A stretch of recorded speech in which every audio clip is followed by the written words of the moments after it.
So my son is walking a lot. And wow. More than that, running. I do too, and you don't ever give me credit for it. I usually don't start the show doing one of these. Alexis, you're walking, bro. buddy. I'm hitting lefts and rights. No, but he's running around and doing the whole thing, and now so he's like climbing on things and taking more risks as babies do, whatever. But he took his like first like spill and fell down. Was it a tumble? Was it like a flacont? You know? Okay. I love the onomatopoeia. I'm trying to help just visually explain for those of us who weren't there pointing and laughing at your son.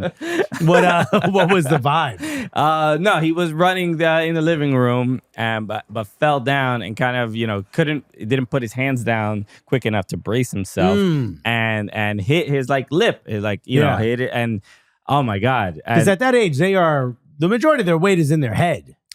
Pretty much. Yeah. So it's they are 60% head. The inertia of just the like head prom falling night, Okay, all right. All right. I just want for listeners, just be aware. I had no say in how many times he hit that button. He went rogue with I think everybody was along for the vibes. But no, I gotta say, as a very young father, it is one of the most heartbreaking things to see your kid like crying, and it was like he like cut his lip a little bit and it was like a little bit swollen. This is the first time he's experienced this. Oh my God, it's the worst. He's like, Dad, when are you gonna kill the ground? How dare defend your family? Why'd you bring the ground here? Bro, I'm a baby. Why are we even living anywhere near the ground? Okay. Now that we know it is anti-baby. Dad, are you poor? Is that the reason why we don't live in a bounty castle? Right. Why are we so close to this hard surface? There should be cushion. My son found out I'm poor. Oh, so damn. So that was a challenging moment this weekend. But you know what? How do you stop him? The way you stop it, and this is genius move on my part. Here we go. Hold on. My idea, and this is a credit to my wife as well, because she makes like these these healthy like ice pops or whatever. Like, what's going on? Sorry, I just want to make sure. Fan. I heard the word healthy. So yeah, she makes like here's your beetroot lolly. Basically, yeah. And you make these like little ice. They come in like the little shape, thing. So you pull them on, you put them into these like little ice pop things. Oh, so it cools down. And it cools. So it's also flavorful. So he's having a little treat, but it's actually because you can't just get an ice pack and put it on a little baby's mouth. The kid up because he thinks every time I fall, I'm gonna get a snack. Yeah, that is something we have to consider. You have like a little Jack Tripper for. I'm trying to think of any other comic. Jerry Lee Lewis. Who else did Pratt Falls? I can't think of any other comic that did Falls. But yeah, so that's so it worked out. He's okay. His lip was a little bit swollen for like an hour or two, but then the little healthy ice pops fixed it all up. You know what's funny? Stuff doesn't change. Not that long ago, I had a relatively rough day at CBS. Mm-hmm. It was a rough one, and as soon as I got home, my wife goes, "Do you want to go get ice cream?" And I was like, I would like to go get ice cream. So I gotta be honest with you, stuff doesn't really change as you get older. I love it. So welcome to the Cooligans podcast. We gotta get a faster one of those. Can you? I didn't realize we set that up that way. That's kind of dope. That's an option, so feel free. Welcome. My name is Christian Polanco. Hey, I'm Alexis Guerreros. We got all the soccer news to go over today. Can you believe how much goddamn soccer has been happening in the last 12 months? It doesn't. And look, we only have a limited amount of time on this program. There's only so much. We'd have to do this show 5 days a week, and that still doesn't even cover. So, look, even on morning footy, you can't cover everything. It's too much. I talk about soccer 14 hours a week. I've even had people come up to me and say about morning footy, and they say this about our show too, but they're like, "Why are you talking about MLS? Or why are you talking about blah blah blah?" They say this to you about me? Yeah. But it's like they complain. They're like, "Tell your mans that we don't need to hear about MLS." If you don't talk about something, people are like, "You never talk about it," and if you do talk about it, people are like, "Hey, why are you talking about this? You should be talking about, why are you talking about the Armenian second division?" You know what I mean? Exactly. It's just like, hey, what What about that 12-year-old kid in Finland who scored a golazo? Why don't you bring that up? I can't. Because I don't know his parents. I didn't see the video you saw in your group chat. There's not enough time to cover it all. You know how it is in comedy. You focus on the left side of the room, the right side goes, hey, we're over here too. They start talking. Yeah. You can't make everyone happy. Exactly. You know who we can make happy? Cooligans fans. We love you guys. On this show, I mean, our main focus is to make no one happy. Yeah, right? Ourselves. You're watching us enjoy ourselves. But today's episode will make you listener and especially viewer. If you're a Bundesliga especially fan. if you're a Bundesliga fan. For all the people that be like, yo, you don't talk about Bundesliga enough. Okay, I'm glad you're tuning in today because we have an exciting episode. We're going to be joined later in this episode by Hugo Larsson, midfielder for Eintracht Frankfurt. Bro, and they have an eagle. They do have an Attila the Eagle is almost their killed mascot. you. I ended up having to write a 3-page apology to. Okay, so which is strange because it put me in danger, but we had to apologize. Which nah, bro. Bro, now that they're not listening, I defend you no matter what. Thank you so much. I didn't mean nothing in that apology. Attila, we're cool now. Attila, we so good. Hugo, also Swedish international, we're going to be talking to him.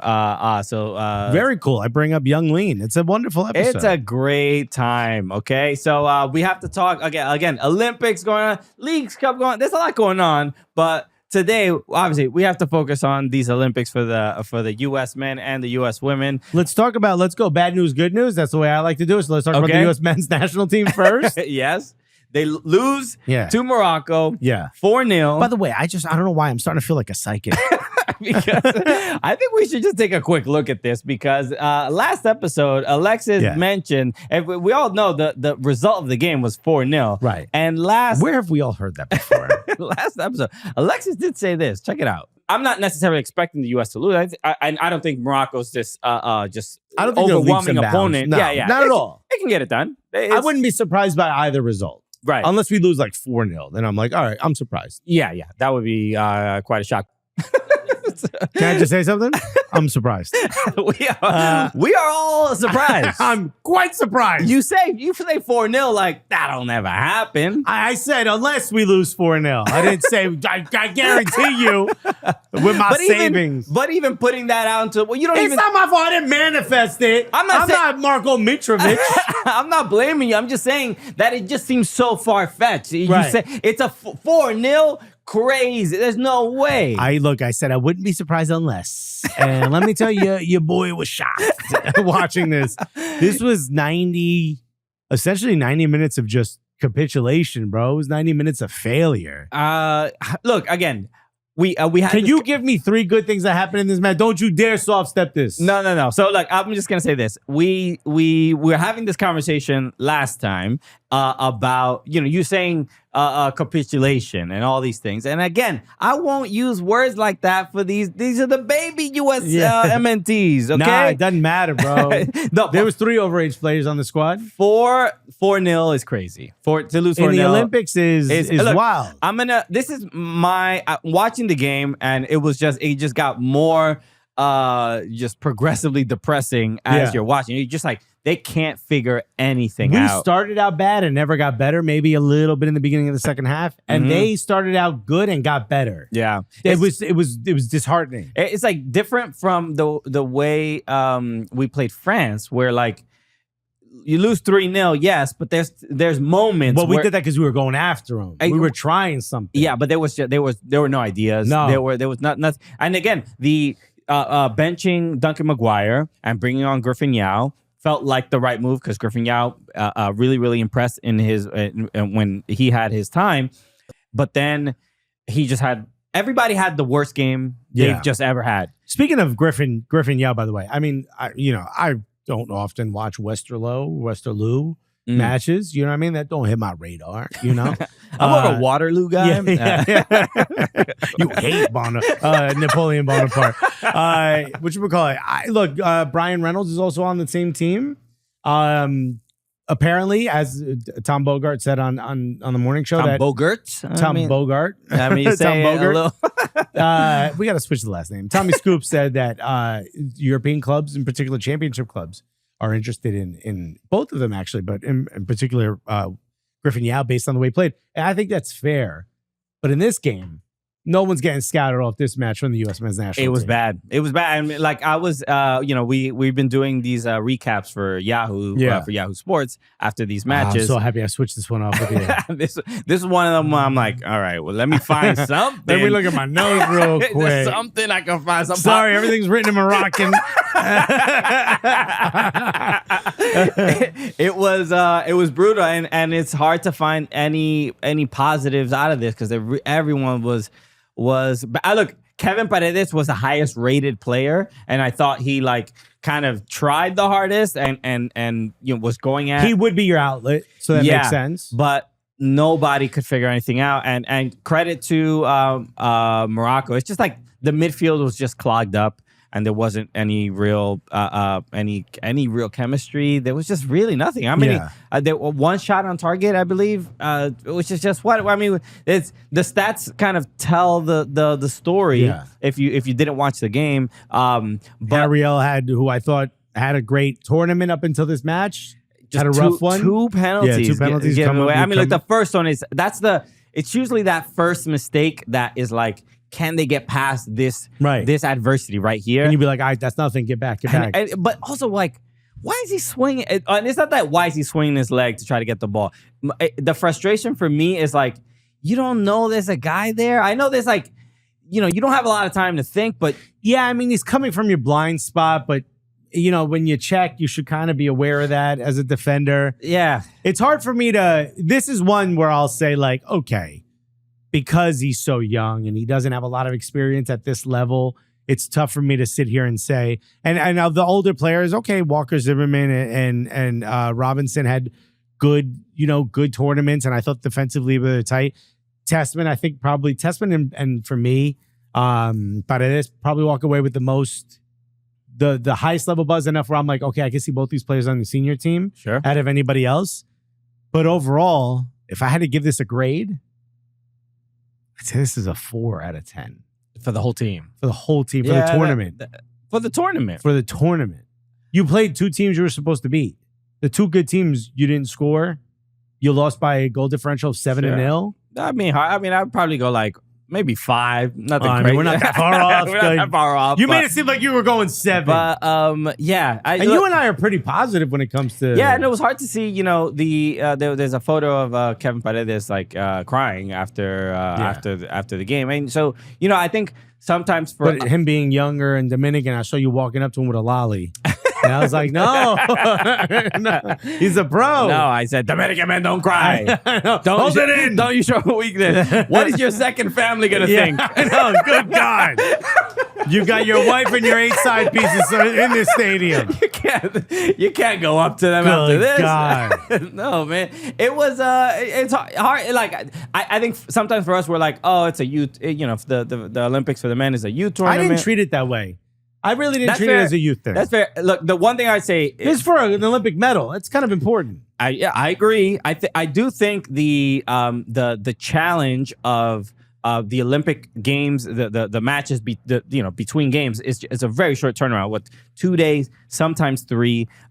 There's not a lot of rest, and so I was watching this game. I'm like, they're just tired. They're like, there's no way they literally cannot keep up. So, and playing it, the heat wave that we're currently in France has been bad as well. Mm-hmm. And they're playing in. Yeah, but Morocco had as many games. Morocco played in the same heat. But I think they were just more fit. It's not an excuse. Is that the thing we're supposed to be? Like, regardless of everything else, maybe we don't have like the tactical, skills, but we're at least always fit. What the hell's going on? I don't know. It's that's remember Charles Ferguson theory. said Americans have square feet, but they can run for ages. Yeah, maybe. Not a good thing. I mean, but it also doesn't. You don't want to have Lego feet. It doesn't mean that other countries can't catch up. Like, I'm saying you shouldn't be at least beating us athletic. Yeah, it was not great. I mean, I'm so what you're giving it a 5? A 5 out of 10, their tournament. Yeah. I mean, it should have.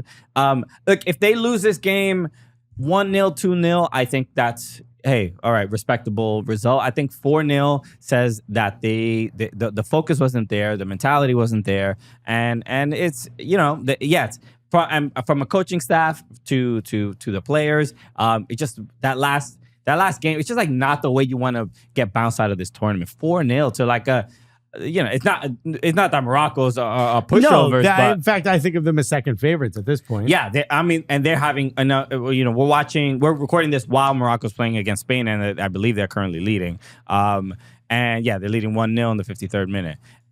So that, yeah, I don't know. It's just, it's even 1-1 right Oh, wow. All right, look at that. Speak of the devil. All right. So but yeah, Morocco were incredible. I mean, everybody. And then you also have Achraf Hakimi there. This is what I'm saying. That's how you use an overage player.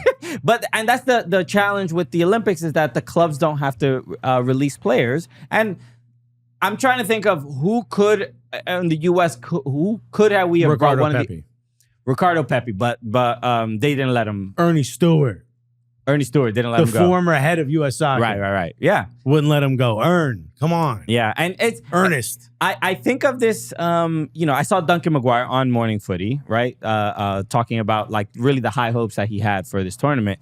And he almost contributed nothing. I mean, with all due respect. No, he was a work engine, but that was like a workhorse. He had to defend most of the time, and like he wasn't. But even in games where it was wide open, he didn't score any goals. You know, I don't think he had a great tournament. I like the guy. I think he offers something different than a lot of other folks in our pool. But that wasn't. I don't think he would tell you, be like, oh, you want to see what I can do? Go watch the Olympics back. The Olympics are kind of on the men's side of like circumstantial with what the rosters look like and what players are allowed to even participate. So there's a lot of moving parts. Having Hakimi there is, you saw the goal that he scored, and he's like kind of just running through a bunch of players. He's a world class player, and he is just playing with children effectively. It's obviously the goal that he scored is incredible, but then the leadership he gets to show and the plays that he gets to make and the composure that he brings to the rest of his teammates is remarkable. And we just do not have that level and caliber of player on our team. If Pulisic was able to play, or somebody that's on the regular senior team that plays regularly, that maybe wasn't playing Copa America or something like that, then I think things could have been a little bit different. But yeah, it is what it is, as Mace would say. Have you seen the clip? It is what it is. Yeah. All right. We got to talk about the women, though. Let's take a break, and when we get back, we'll talk about something a lot more positive. Let's go. In much more positive news, and obviously, welcome back to the Cooligans. The women's national team, they showed up a little late in the game. Okay, but they did show up. I guess the first thing to talk about is how shocked were you that not one substitution was made in 90 minutes, knowing these women are playing 3 games? No, 3 games in 9 days? Something like that, yeah. It's brutal, just the schedule in itself. We were just mentioning it with on the men's side. This is as I'm watching it, it's just like, there's no way Emma Hayes is pulling a fast one on us, I was actually watching like, does she know she can make subs? It's one of those things where like, you know what, you apply for a job and essentially you're like, oh, I don't even know how I got this job. They don't even know I don't know how to do that particular thing. It's like, everybody puts like knows computers on their resume. How did I end up fixing computers? Efficient is in Excel. I don't even know what Excel is. Where is it? Where do you find it? That it was like, how in the world could Emma Hayes think that it is a good idea? Given maybe in a World Cup, I kind of get it. You have like 3-4 days of a break between games. In a game like this, and at the Olympics, when the roster is much more limited, the players are incredibly tired.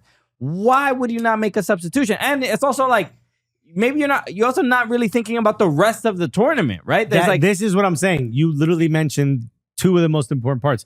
Obviously, the schedule is very compact. So you're playing a lot. But also, your roster is very compact. Yeah. So like, bro, and I get it. It's 0-0. You got to trust your starting lineup. But it almost made me feel like maybe, Lynn Williams could have helped out a little bit earlier. Sure. There's at least 1 or 2 subs that I thought you could have made.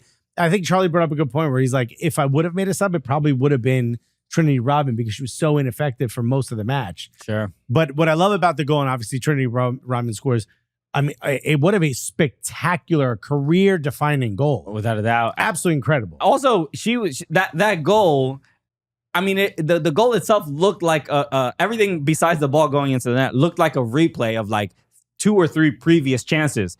She also the match the before they passed. I think it was even Crystal Dunn who passed to her, and she laid it off to somebody else who completely flubbed the next pass. Yeah, and they lost possession. So you saw the camera pan to her, and she was like, Trini gonna have to do this herself, isn't she? Oh man, I gotta do this solo dolo. Look, I've mentioned pretty early on, even before this tournament began. I do think that Trini Rodman is our best player on the national team at the moment, and that's why I understood of like not subbing her out in the game. You have to give credit. You mean because you're expecting a moment of brilliance? Exactly. Yeah. I mean, she's capable of doing things that other players are not. Exactly. All she needs is a little bit of space. Exactly. And we saw it in the goal. Right. But in general with this, I mean, they should have been changes for the simple fact of like, you can tell some players were just incredibly tired. And it also just seems a little irresponsible to not make a couple changes. And there's like decent players on the bench. It's a little harsh. It's a little hard. I don't know if it's a what did Emma Hayes do before this? Run an apple factory? This is why are you give them a break?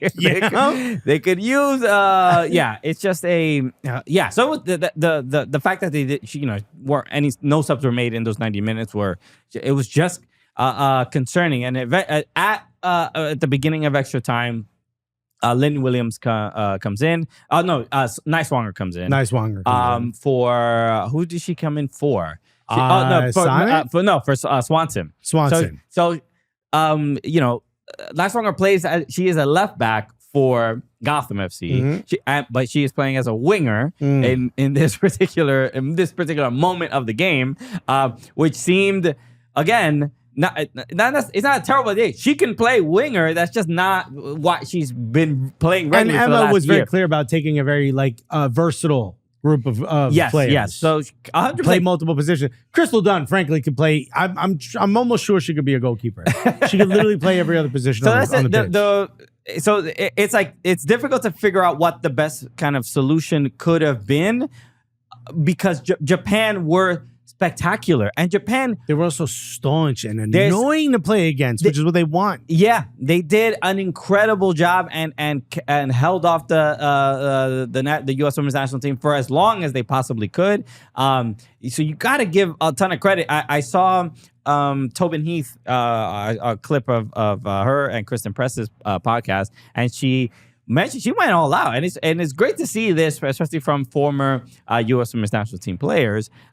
She was like that she was upset with the person who is designing the set pieces for the U.S. because why would they did short corners? I think they did like 4 or 5 of them, and she was like, we are taller than pretty much all the Japanese players. Why wouldn't we send the ball into the box and try to get a goal? But there were so many short corners that it kind of just like made no sense. And I think that was a missed opportunity because Lindsey Horan did not have a great game. Another game where she just, again, she's not having a great one. Not having a great one. But defensively, she's been playing so badly that actually Marko Mitrovic asked if she could switch. It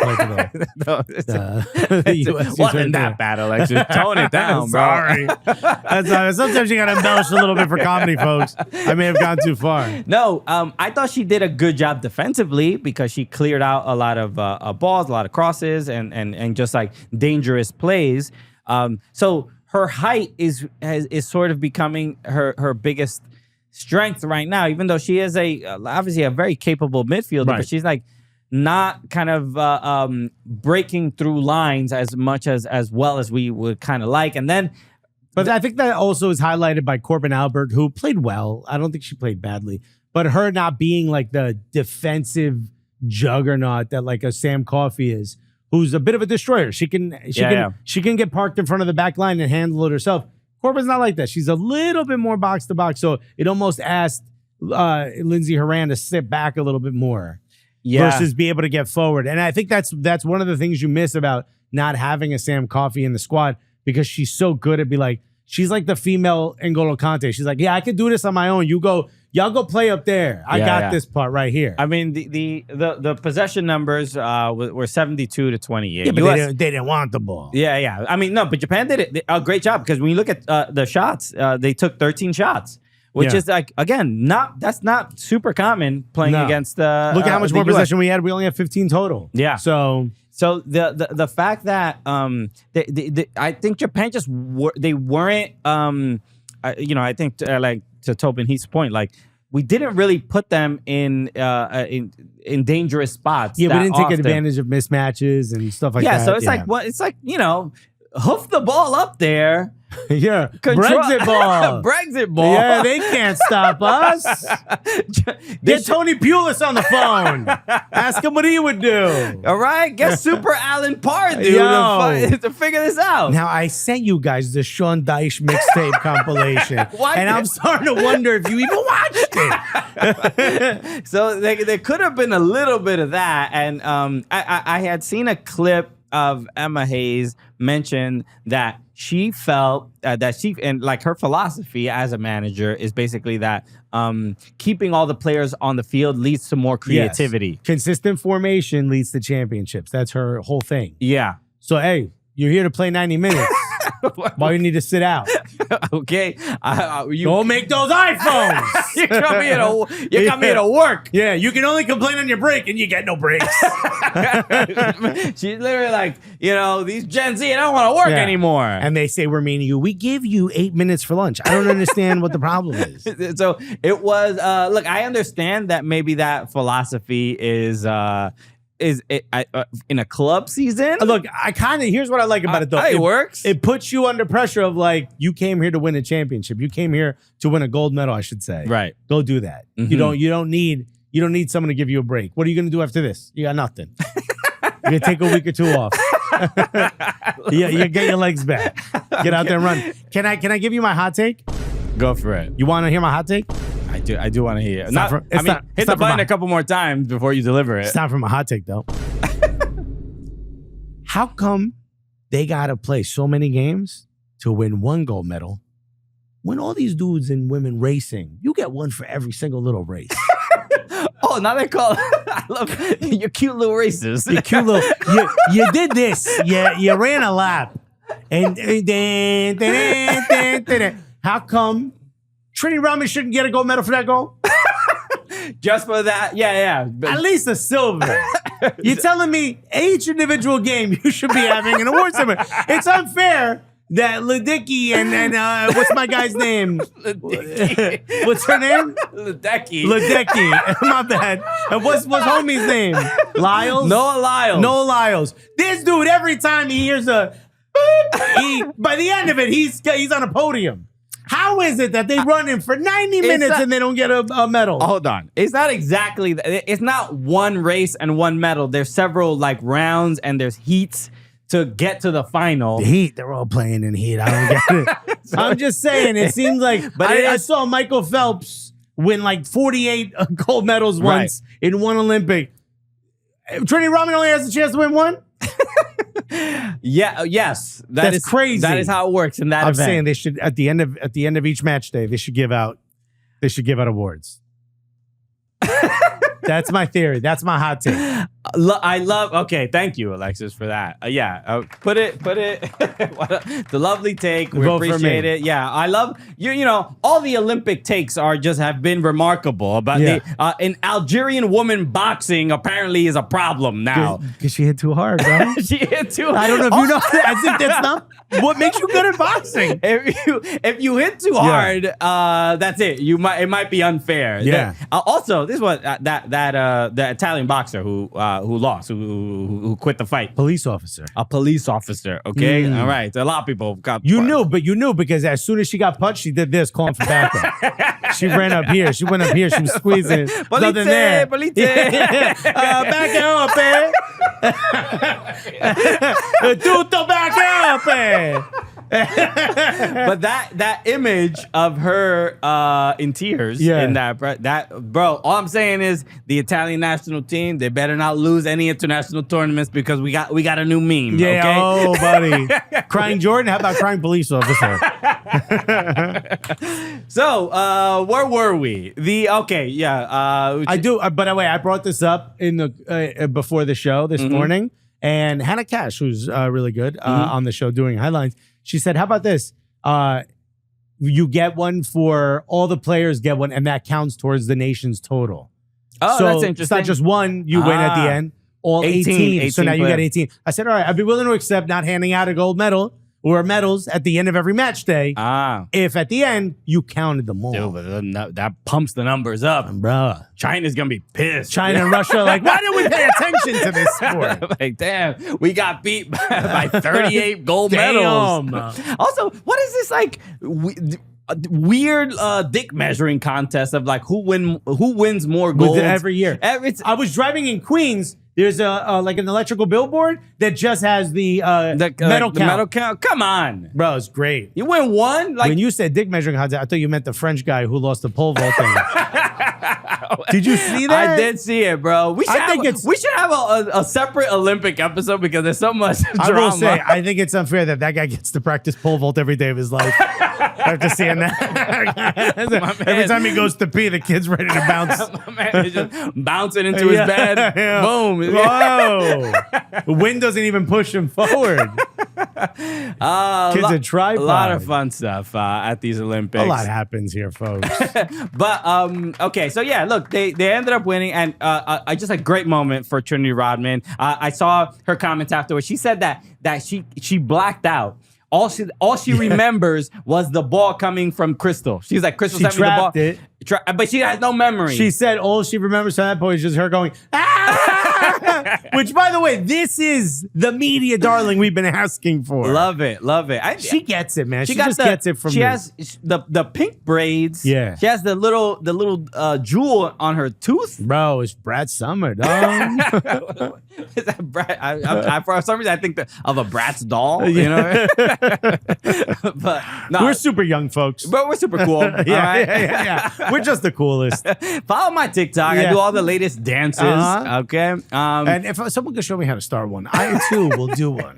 So so a great moment for Trinity and the U.S. I just want to just a quick layout of the rest of the other quarterfinals matches because Brazil defeated France in that was a big one.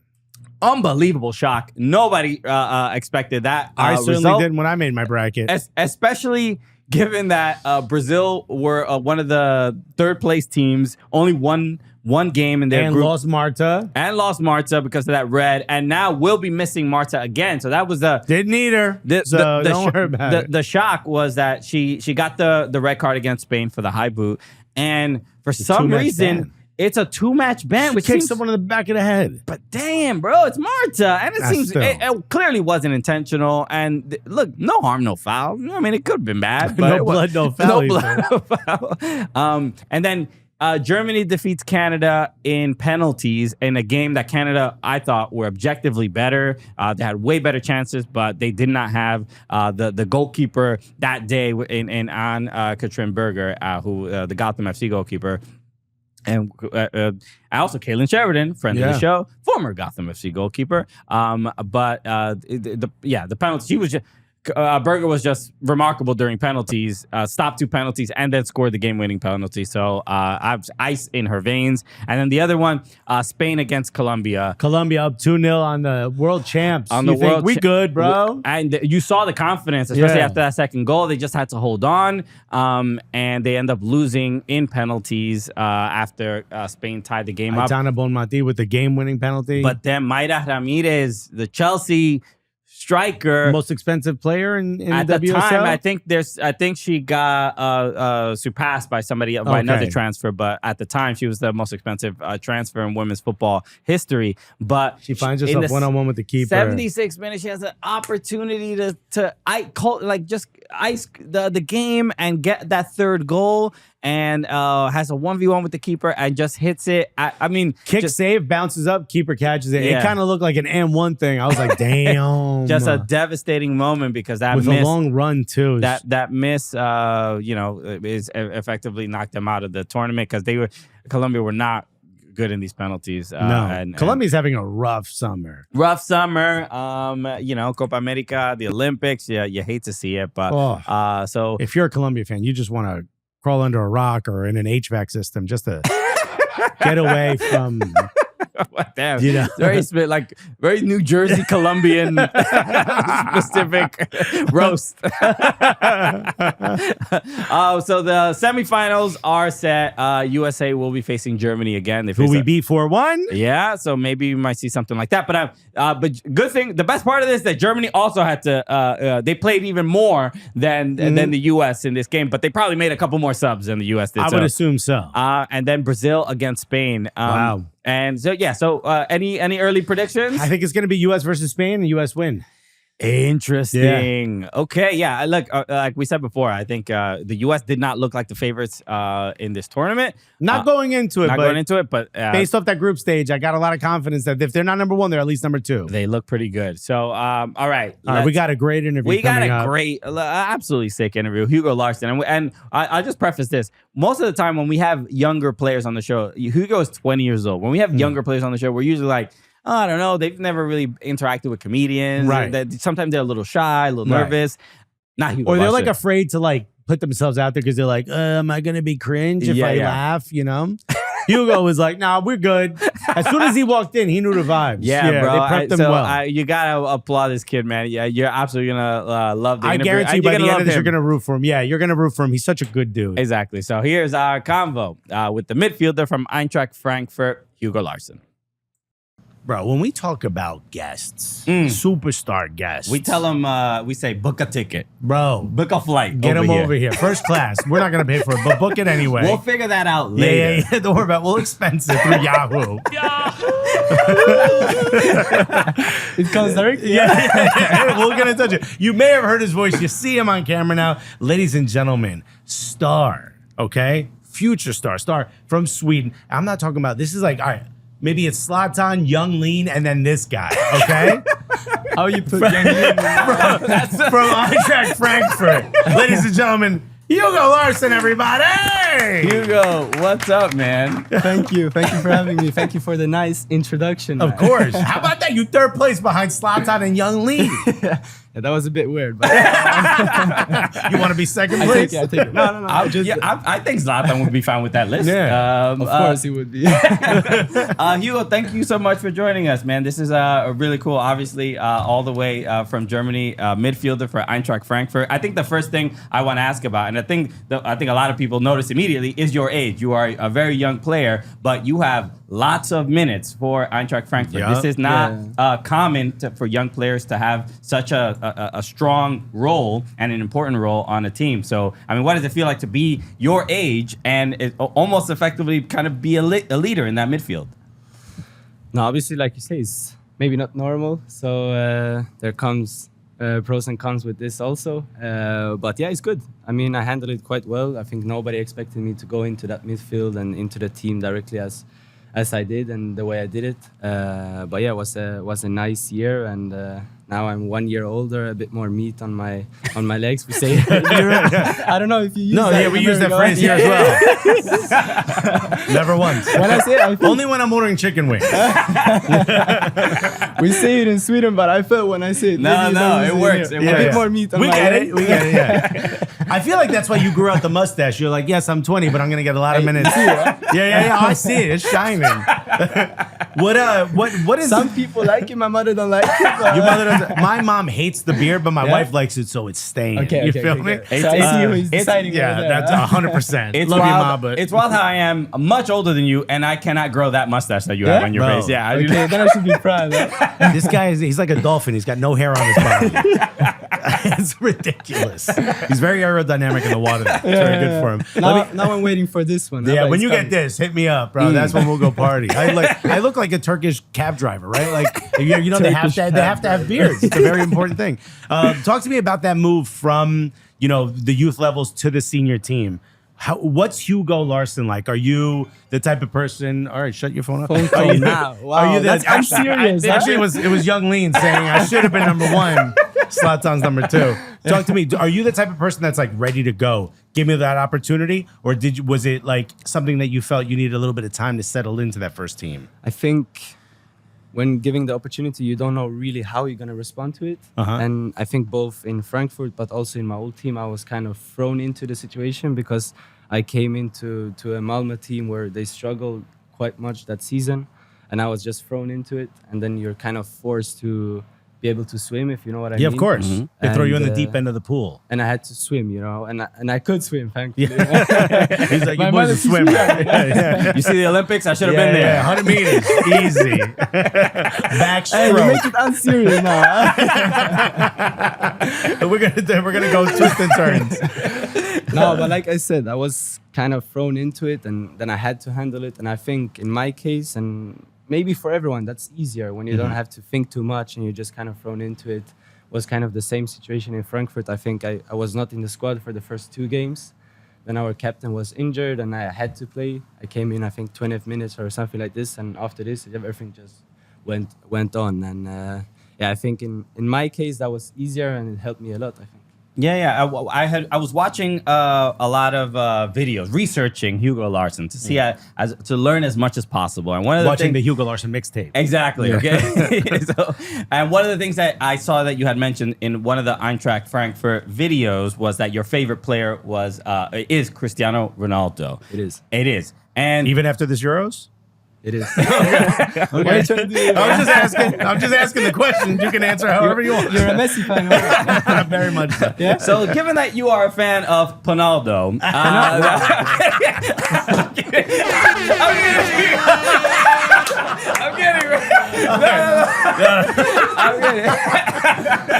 No. On a serious note. I come all the way from We're never gonna get invited to Portugal now. We're never gonna get invited to Portugal now. No, but given the fact that that is your favorite player, but your style of play is obviously very different from his, and given that you are a midfielder, what are the sort of things that you appreciated about his game that you could bring into your style of play as a midfielder? I think football-wise, to be honest, I don't think, of course, there's a lot, but I don't look up to him as a football player, you know, more as kind of a person. I grew up, of course, liking Cristiano Ronaldo and all this, but I think growing up and realizing what's football really about, it's a lot about your head and all this you do outside the pitch. And I think Cristiano is obviously maybe the best in the world. And yeah, I think the mentality he has, and of course, you don't like him so much.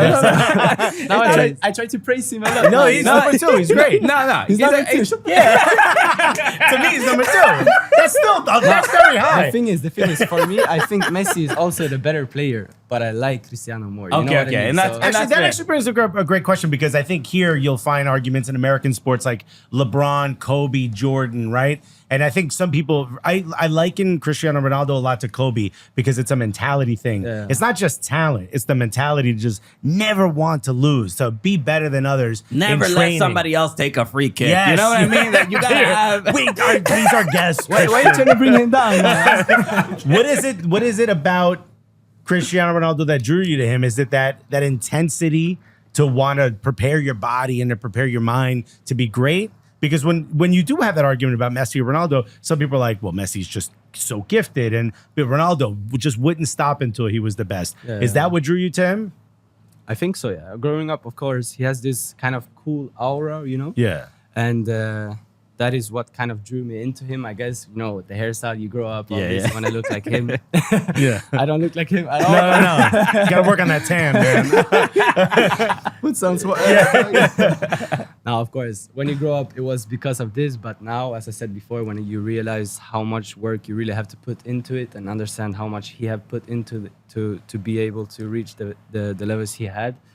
And yeah, I think that's the main reason, I guess. Yeah. And I ask that because like people come up with their own opinions of players, right? Yeah. This is obviously huge for you. You guys are in the US. You guys are getting a chance to meet and maybe even talk to some Frankfurt fans. For fans who are just now picking up a Bundesliga team and maybe they watch an Eintracht Frankfurt match and they see Hugo Larsson. At the end of the match, what do you want them to say about Hugo Larsson? What do you want them to think? Now I'm gonna look into the camera. I want to. Should we put R&B music on? They told me before when I did that, I look into here. No, the jokes aside, I think obviously I'm a hardworking player, and I think you can come really far, not only in football but also outside life by working hard. Of course, you have talent, and I think all of us, by reaching a level like Bundesliga, you need talent, but to reach the next level and to be able to stay on a top level like Bundesliga is, you have to work hard. And I think that's the main thing I want to send out to people, and what I want them to take away from my game when they leave the stadium or the game is finished. The hard work, I think. That's what I try to put in every day. And if you can show this in the weekends also, it's very good thing. Yeah, and the one thing I have to give credit for and applaud Eintracht Frankfurt fans, as you know, we've gotten the luxury to go to Frankfurt and we've been to a match. So we've been there. But even when we go to watch Eintracht Frankfurt matches in the U.S. And just even watching them on TV, the Eintracht Frankfurt supporters, it's something I've only learned in the fairly recently. The support in the United States is incredible. There are so many Eintracht Frankfurt fans, and because we normally are used to hearing, you know, Bayern and Dortmund but Eintracht Frankfurt has, I would say, on any given day, has more support than some of these other clubs. When you go to a pub, also in the US, in the US, it's remarkable, and a lot of people are not completely aware of it. Just the organization and the coordination that a lot of people have all around the country to support Eintracht Frankfurt. So it's a cool thing to see. So I hope you've gotten to experience some of that as you've been here. No, of course. I think Mexico wasn't a lot, of course. Okay, sorry, but their fans were cheering for us also. So That's awesome. Yeah. Is this your first time in the States? No, I've been here 3 times before, but only with family when I was younger. Okay, so vacation. Now it's a bit different. Yeah, it's the first time with football. So first time in New York? 3rd time. Oh, so each time you came to New York? 2 times here and 1 time in Miami or Orlando. Ah, very Lovely. cool. Okay. For me, this time was not so stressful. I don't have to go see this. You know, when you're here the first time, it's not pleasure. It's only Family vacations is like, here's the 10 things we have to see. You got to take pictures next to it, crazy. smile. It's the worst. Yeah. Though I want to ask about it because you made the comment about having more meat on your bones and stuff, right? I took care of that early. Yeah. I went. I just didn't work out, and I think it worked out. So if you want the easy way to do that, you can talk to Alexis. But you can give me some. When you walked in, I would love to actually. Can I get a doctor? When you walked in, the first thing you notice, obviously, you're a very tall and slender gentleman. But given that, look, you even mentioned it of just like growing and maturing into your own body. Like, given that, you know, sort of the tall midfielder is not super common. And, you know, there's like, you sort of just physically, I don't know if you know Keaton Parks from NYCFC. He's a midfielder. He played at Benfica for a little bit. Maybe I should know. But similar build. You have guys very tall midfielders. Is that when it comes to having that sort of build, maybe just even in Bundesliga, is that something on your mind where you think about how physical you have to be with defenders, shielding the ball? Is it maybe your style of play is trying to focus on not even interacting as much, not getting super physical, trying to keep the ball away and keeping your body away from other defenders? I think I was always small when I was younger, so I've always been clever in avoiding duels, you know? Yeah. And then, of course, you have to do duels also, and I can be a bit better in duels. I think they told me after last season. Yeah. Get in there, bro. Get in there, bro. Love it. No, of course. This is something I can develop for sure, and I think I can, like you say, it's not so normal with big midfielders, central midfielders, so I think I can make it my advantage. I think it already is that I'm very tall. If I can get a little bit of your fat. Yeah, of course. Happy to share it. Yes. I need to introduce you to Doritos. Now, I don't know if you got them in Germany. Also, pizza. Well, I mean, we're gonna spend the day together. I think your coach is gonna be. Yeah. I think the chef will be upset, but the coach will be happy. Another thing, which is we're talking about food. There was another in that same video, that Eintracht Frankfurt video. There was like, would you rather have Swedish meatballs or I forgot what the German food. But you obviously adamantly picked Swedish meatballs. You're very proud of the Swedish meatballs. Look, as Americans, our experience with Swedish meatballs tends to only be when we go to an IKEA. Yeah, shopping for furniture is when we find out about your but food. they're very You like it? I do like it, but I read something that Swedish meatballs that in I think in the United States, like something like 2 billion meatballs are sold every year. 2 billion Swedish meatballs are sold every year because in IKEA or something. Only in IKEA. That's why they're so popular in this country. So what is the selling point to why are they so sort of amazing? Because when you answered that question, I was just like, okay, this guy really is passionate about Swedish meatballs. I don't have a good answer for you. Are these the right? Is IKEA like a McDonald's burger, or is that like IKEA is not the proper meatballs, you know? Then you have to come to Sweden. Maybe my mother can give you some meatballs. See, this is what we're talking about. That's how it should be. This you is know? what we're talking is about. how We gotta go see mom. This is how friendships are made. Yeah. Okay. You know what? I apologize about the Ronaldo comment. Yeah. Okay. I was wrong. I shouldn't Maybe I have said take back the mother comment. You're not invited anymore. We're just gonna leave the fat one out there. Cool. What is it? What do you think about like how people view Swedish, like Swedish players and stuff? Obviously, Zlatan is the big one, but for many years that game has gotten bigger, right? The Swedish national team has gotten bigger. How do you think it's viewed? Because we ask that as Americans, we're like, I wonder what the Europeans think about our players when they're out there, like a Pulisic and Gio Reyna and guys like that. What do you think about the Swedish player in Europe? I think the recognition is getting bigger for sure. Like you said, Zlatan was the big player, and I think during his time he was maybe the only big player. I think now you have Alexander Isak, you have Kulusevski, you have Lindelöf in Premier League, Jöker is coming up in Sporting. I'm doing good things in the Bundesliga. You know, we have a lot of good players coming up and getting big recognition also in the big leagues. We just have to get the national team good again, you know, because that's when you get the real recognition, I think, as a country, as a whole, you know. But yeah, the players are definitely there. We just have to step up when we're together. Yeah. Now, so wait, your big rival growing up was Hammarby then, right? Is that the biggest rival to Molde? To Malmo? Molde. Sorry. M and Blue. M and Blue just got me confused there. But Malmo. Malmo's biggest rival? No, I don't think Hammarby is so big. I would say maybe AIK. IFK Gothenburg was before, but they've been very, very, very bad for a couple of years now. So, rival, maybe I have to say Copenhagen, because in Sweden we don't really have a rival anymore, you know? We're too superior. FC. Wow, nice.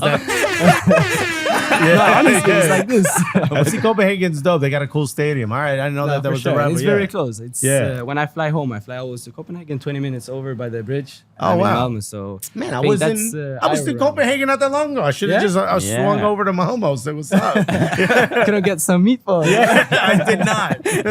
Well, as far as improving the national team for Sweden, I think I think you've shown that you definitely are capable of contributing.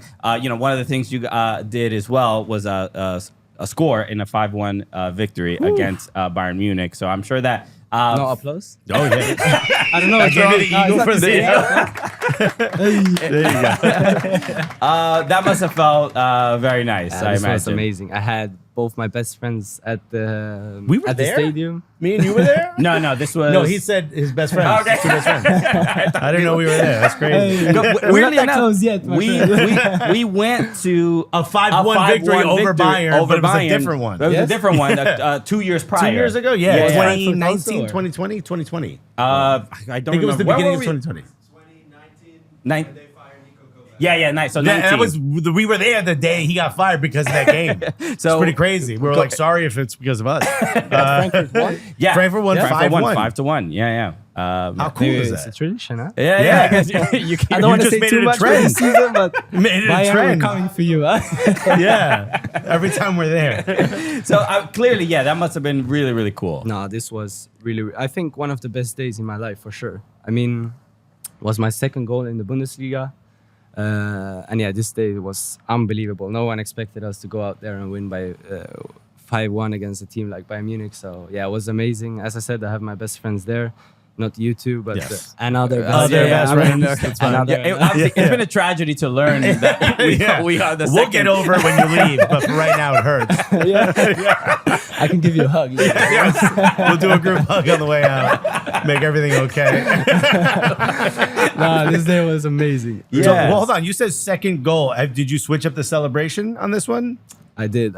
Normally, I just do the knee. I don't score too often, so Uh-huh. knee slide is normally enough. But this one, I did this one. You know? We yes. saw that in the image, the You did? poster image. Yeah. I It's read pretty some dope. the days before in the newspaper, you know, and I wanted to give back. You know? I love very it. nice. I A little love it. We call that clapping back. back, Yeah, I clap back. You Clap back is responding. something else for me. You know? Yeah, I mean, you're responding. It's Yes, funny clap back because could be there's different. no. I mean, That's back clap. That's different. I'm sure. I'm sure you're. We don't speak about this here. You know, I think you know what I'm talking about. I think I know what you were talking about. I think we all know what you're talking about.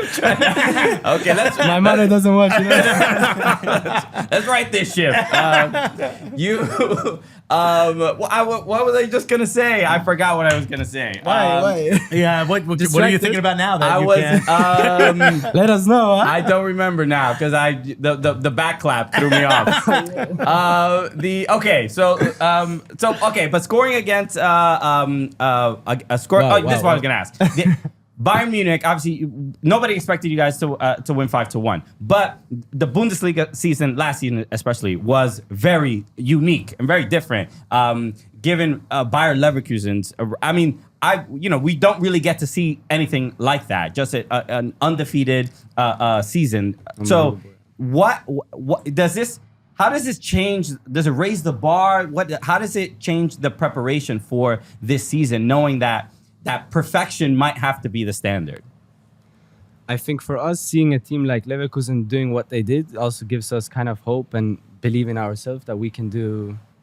Okay, I'm not gonna say like they did. Yeah, sure. But we can do something close to what they did, you know. And of course, we have our goals, and I think really we can reach them. When you see something like this happen, you also believe in yourself. I think also the view on the Bundesliga is now maybe a bit better. In one way, maybe it's funnier to watch when you see. I think Munich, they won 10 years in a row or 9 years in a row, something like this, and now someone else can do it. So I think for the whole league, maybe it was a good thing that happened last year. Obviously, we reached the Europe League, what we reached for before the season. So I think coming into this season, we have a lot of fun stuff coming up, playing in 3 or 4 different campaigns. It's crazy, right? You've got the domestic league, you've got Europe and Europa that you guys went, DFB Pokal, and what's the other one? 3 it was maybe. Okay, 3. It's a lot of competition. It's only 2, yeah. I'm also after the backslap. Yeah. Backslap, big everybody. Backslap. Yeah. How do you prepare your body differently knowing you're going to be in so many different competitions? I mean, you're 20 years old, 21, right? Like you can adjust pretty easily, pretty quickly, but still you have to prepare yourself for, you're going to be playing basically almost like at some point 1.5 games a week. Yeah, I think during now until Christmas, it's 2 games a week. Jeez. So yeah, it's a lot. I mean, obviously for me, last season I played a lot, but from Christmas on, I was injured 2 times. So there was also kind of getting to know the Bundesliga, getting to know the tempo, injury kind of, I think it was. But now it's my 2nd year, like I said before, and I hope my body will keep up better this year. But yeah, like you say, we train a bit different this year, a bit harder. It's the 2nd year of the coaching staff and all this. So yeah, we try to prepare as good as possible. And yeah, it's hard to prepare for something like this. I can only imagine, yeah. But I know who's ready for the Bundesliga season. Clearly, Attila is, and I want to just show you this photo German government because has announced. that we got to meet Attila. You did? Yes. Oh, yeah, it's you. Yeah, that is me there. So I'm behind the camera taking this photo. Yeah? And right Too as this, scared or what? oh my God, first of all, right as he goes to take this photo, you see Christian's laughing, having a good time. The bird was looking at me, and then it just went, and it quickly turned to look at him, and we're like, ah! Because it's a huge bird. You don't realize how big these birds are until you see them. Yes. It's unbelievable. I've heard also you cannot look into the eyes, you know? That's Then it where attacks you. That's where I made a mistake. Yes. Okay. Ah, you did? Yes. Look at that and tell me he didn't make a mistake. Attila was like, "You're too close, man." Right? It looks friendly now, no? But no, Attila was great, and Very impressive. Have you gotten to interact with Attila at all? I mean, he's there for every game, but I'm also scared like you. I think I told the first press conference I had when I came to the club, I said, I will never touch this. It's so much bigger than you think it's going to be. Crazy. Also, when it goes out, the wings? The wings. Oh my unbelievable. God. It's crazy. One of the things that I remember most, besides you almost dying because of this bird, was Where was this? In Germany? This is in the press conference In the press room in Commerzbank. Commerzbank. Talk to me about the fans, because I think one of the things that people always talk about when it comes to football, soccer, especially in Europe, is how intense the fans can be. But when you go to a Bundesliga match, we've been to Dusseldorf, we've been to Dortmund, we've been to Frankfurt. We've been to, but Frankfurt in particular, man, it seems like the fans are sort of enveloping you. Does that change the way you play? Because coming from the youth ranks to walking into a stadium with the fans going like that crazy, rooting for you, does that change the way you play? Do you hear it when you're in the game? Both yes and no. I mean, when they push you and you have to kind of get a goal or something like this, for sure you hear it. Like, I think this is one of the benefits or like the big things about Frankfurt. You know, we get so much help from our supporters and you know, like you said before, also in the US, I mean, they're everywhere. And then you can imagine how it is in Germany. Every away game, you know, sometimes we're away and you feel like you're kind of playing at home, which is unbelievable. So, no, for sure you hear them a lot. And I think it's one of the best things about soccer in Europe. That's awesome. You know what my favorite thing was? If you got a ticket, you get to ride the train for free. Like you get a ticket for the game. If you have a ticket to the game, you can take the metro, the train, to the stadium for free. That was the best thing for you. Bro, in New York, they'd be like, you pay extra. You said they won, yeah, bro, in New York, they'll try to get money from you every way you can. They'll never give you anything for free. Yeah, I mean, if we want to talk about transit and government like issues in the U.S., we got a lot of problems. We could do things the way Germany does them a little bit. That would be nice. Hugo, thank you so much for joining us. This has been super cool. We obviously wish you the best. Oh, okay, we got maybe a gift. Great throw. From Frankfurt to you guys, number 16 in the back. This is beautiful. Oh, This is okay. you? This is the new kit. Okay. All right, look at that. We have one back there, but now we can update it. Okay, that's an old one. Yeah. Thank now you you so have the new one. So Thank you so much. hope you like it. Yeah. It's right. not my size, but I love it. Beautiful. I didn't expect you to be like. Wait, come on. Johan's knows me. Imagine Hugo's like, all right, I'm gonna get to Alexis's size so my kit fits him. If there's ever a match-worn kit that fits me, that guy did not have a good game. I know that for sure. We did not give you the best advice. No, my guy was riding the bench. So obviously, everybody go obviously check out and watch Bundesliga and watch Hugo this season playing for Eintracht Frankfurt. We actually wish you the best. And anyone listening who doesn't have a Bundesliga team, follow Eintracht Frankfurt. Give him a shot. Good Give advice. him a Good shot. advice. Yeah. And we're gonna do we're gonna do a little we're gonna juggle the ball together right now. I don't know. Did you get the confirmation? I don't. You know how to juggle? I don't do this. This is the YouTube. first time you're saying right. All right, If I do this, you have to do also. Nope. I will stand there. Thank you for watching. We're done. Hugo Larsson, thank you so much, brother. Thank you. Incredible interview, huh? Hugo, bro, the homie. I'm so glad Hugo Larsson got to watch us interview him. I mean, what an amazing honor for him. he was quite impressed. Taken aback with our skill, with our ability. No, shout out to Hugo Larsson. Fun dude, man. Thank you again to Eintracht Frankfurt for bringing him by, and also and Bundesliga for helping. There were Bundesliga people behind the camera the whole time. They were laughing. They were having a good time. The homie from Bundesliga was like, you can tell people it was filmed in front of a live studio audience. Because they were laughing and they were having a good time. They were having a good time. I think we always surprise like executives by our style, even though they know who we are. So it was nice to see that. But that was awesome. Little update on us. Yeah, that's right. Because so a couple days ago, we dropped we were working on a little secret project. Yeah, okay, and it was with.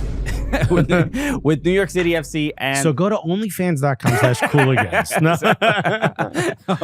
okay, I mean you're gonna see the good stuff. Oh, it's a lot of feet. I hope you're ready. No, on a serious note, Yes. we New York City FC and Etihad working on this really cool project to really highlight Queens and restaurants in Queens, and we did. We're part But of the it's a way of series. showing like Etihad flies you around the world, but you could also kind of go around the world just in New York Exactly. and get a taste of the places that maybe you want to fly using Etihad later. Exactly. So Here's a little taste. let's- Speaking of a taste, let's take a quick look at it, and you can watch the rest on our Instagram. we're going to share it in our stories. This is the real New York. It's multifaceted, multilingual, Namaste. multicultural. We know New York. And Etihad Airways, they know travel. So join us. All Yes, right, there yeah. it is. So you got a little sneak So peek. a little sprinkling of it. Go to our Instagram, check it out. So this is just a trailer for it. Yeah. The full one is coming soon. But go to our Instagram. You can watch you can watch the trailer. Comment on it. Say hello. Do what you gotta do. Share it. Send it to your cousins. friends. Throw But it in the group A really, really chat. dope thing. And we got to go to different restaurants in Queens and interact with the owners. We brought NYCFC players as well, and just a really That really was the point of it, Christian. But you said as well. Yeah, they also came up. The point of it was us taking NYCFC players. I don't know. I feel like we're the stars. Yeah. Me and you went out to go eat. I guess these players could join. No, It was cool. You got to take two different players. I got to take two different players to different spots. Yeah, and I was with Santi and Huicho. I was with Andres Jason and James Sands. Sands. Yeah. And we got to check out areas in Queens we don't often get to hang out in. It was really cool. But check that out. Hey, the more you comment and share, the more likelihood we'll be able to do more. And I really want to do more. of these, man. Exactly. This was so a lot of fun. let them, let us know what you think, and let NYCFC know what you think as well. All right, let's wrap up there, everybody. Thank you again for tuning in. Again, shout out to Hugo Larsson and shout out to Eintracht Frankfurt and Shout out Bundesliga to for Bundesliga, making it happen. bro. That was really, really Eintracht. cool. And players just flying in from Germany, coming to our studio. They're like, yo, we got to stop at the Cooligans studio. Yeah, because did Eintracht Frankfurt have a game in this area? they did not. They did not. They came here. They just came for here. us. All right, Attila, thank you Yeah. for weighing in. That's your cousin, Attila. Make sure you follow us on all socials at Soccer Cooligans, and subscribe to the Patreon as well. We got a bunch of fun stuff there. We have an exclusive early access interview with Midge Purse and Taylor Smith. Check that that's out. on there. It'll be coming out in public pretty soon, but check that out. And we right have now. our series called Mad Questions, where we take questions from our Patreon subscribers and answer them. And we have and non-football questions. yeah, we had a fun one about like pickles. would you rather's? A lot of little pickle talk on there. So make sure you tune in. So patreon.com/ Unlike the guy who for the pole vaulting thing. okay. That's not so little pickle. Patreon.com/ Soccer Cooligans if you want to join. All right. We'll be back on Thursday. And hopefully the U.S. women maybe move on to the final. So we'll see how that goes. But we need you. You're all we got left. we'll talk about it then. all right. We'll see you Thursday, everybody. Peace. Love you guys. Yeah.